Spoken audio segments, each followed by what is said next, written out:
Freud's theory of psychosexual development claims that as we grow up, we pass through 5 critical phases. Our sex drive, which Freud called the libido, focuses in a different erogenous zone at each phase.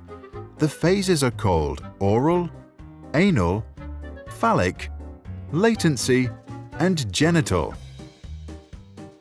If our experience during any of these phases was traumatic, we might develop fixations later in life, such as neurosis, dependencies, addictions, or depression. The oral phase, age 0 to 1. In the first year of our lives, we discover the world through our oral senses. Our main pleasure comes from sucking our mother's breast or a bottle. The conflict that occurs now is the weaning from our primary caregiver. Hans is weaned off his mother's breast without trauma. Ernst's mother stops feeding him within 4 months of birth, which is too early. Ida is often left alone crying when she is hungry. Hans becomes a healthy and independent adult. Ernst suffers from trauma and develops an oral fixation. He tries to compensate for it by chewing gum all the time. Ida spends her entire life looking for the oral stimulation she was denied as an infant, and therefore develops a manipulative and addictive personality. The anal phase, age 1 to 3. The primary focus of our libido at this age is the control of the bladder and bowel movements. We have to learn how to use the potty. Hans' parents praise his attempts to use the toilet and encourage him to learn at his own pace. Ernst's parents force potty training on him too early and punish him for mistakes. Ida's parents neglect any efforts at potty training entirely. Hans develops a competent personality and a good and balanced relationship with authority. Ernst develops an anal retentive personality. He becomes an over-controlling and stingy adult with disgust for his own body and a tendency to obey authority. Ida develops an anal expulsive personality. She becomes messy, disorganized, inconsiderate of other people's feelings, and rebellious against authority. The phallic phase, age 3 to 6. Our libido now turns to the genitals as we discover the differences between the female and the male gender. The boys' conflict in this phase occurs as a rivalry with their father, also called the Oedipus complex. Ernst and Hans desire to possess their mother and fantasize about getting rid of their father.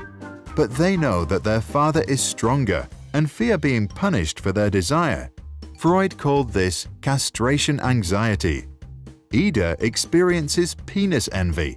She believes that a penis is the key to power and domination and also wants one. Hans' father was very present during that phase. Later, Hans resolves this conflict by identifying strongly with him. He learns to take on a male role. As an adult, he respects both genders. Ernst, whose father was absent during that phase, fails to develop a strong sense of manhood. He has a mother fixation and is not sure about his sexuality. He also tends to be aggressive towards women and constantly needs to compete with other men. Ida, like all women, maintains her penis envy for the rest of her life, which in her case causes an inferiority complex towards men. Latent phase, age 7 to 13.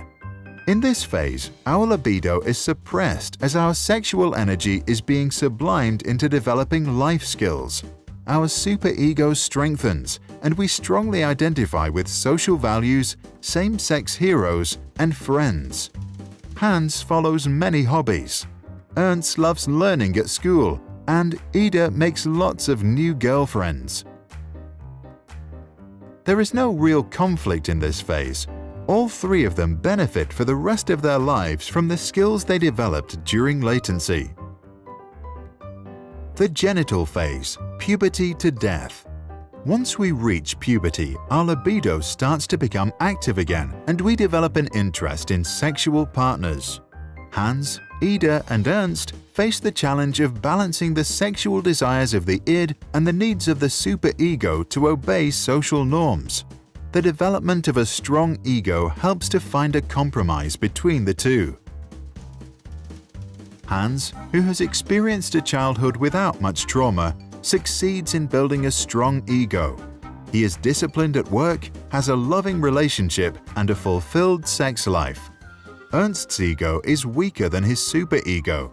He obeys norms and authorities, and as a result, suppresses his desires, which leads to the development of perversions.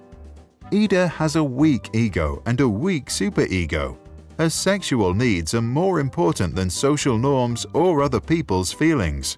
She is egoistic and feels no guilt for breaking the law or hurting others. To understand the theory, we need to see it in the context of Freud's famous work on the unconscious. By acknowledging that we have a subconscious, he also implied that we store memories of early childhood and other experiences without even realizing it. These past experiences then unconsciously influence our behavior on a daily basis. Freud claimed that our mind operates in 3 spheres, which we can imagine as a submarine. The unconscious level operates the id. The preconscious level operates the superego. The conscious and preconscious levels operate our ego. Young children are driven by the id and demand immediate satisfaction. At around age 7, we begin to develop a superego and want to become good moral citizens and please others. The ego is formed with adolescence to balance the two forces. Sigmund Freud was an Austrian neurologist and the founder of psychoanalysis. Freud theorized that the unconscious would remember and store all our experiences. Later, they pop up from time to time through dreams and associative thoughts. By revealing traumatic memories and desires through conversation, we can free ourselves from our neuroses and live a more healthy and fulfilled life. He recommended, we should not strive to eliminate our complexes, but to get into accord with them. They are legitimately what directs our conduct in the world. What do you think about this theory and the practice of psychoanalysis? Is there some truth in it? Do we have an unconscious? If so, does it really store all our childhood experiences and influence our behavior as adults? Please share your thoughts in the comments below.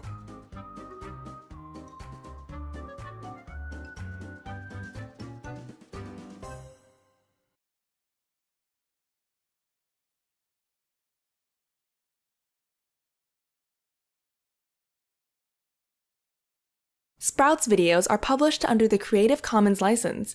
That means our videos are free and anyone can download, edit, and play them for personal use. And public schools, governments, and nonprofit organizations can also use them for training, online courses, or designing new curriculums. To help us stay independent and support our work, you can join our patrons and contribute. Just visit patreon.com/sprouts. Even $1 can make a difference. If you have deep insights into academic topics and want to help us explain complicated ideas in simple language, please contact us at sproutsschools.com.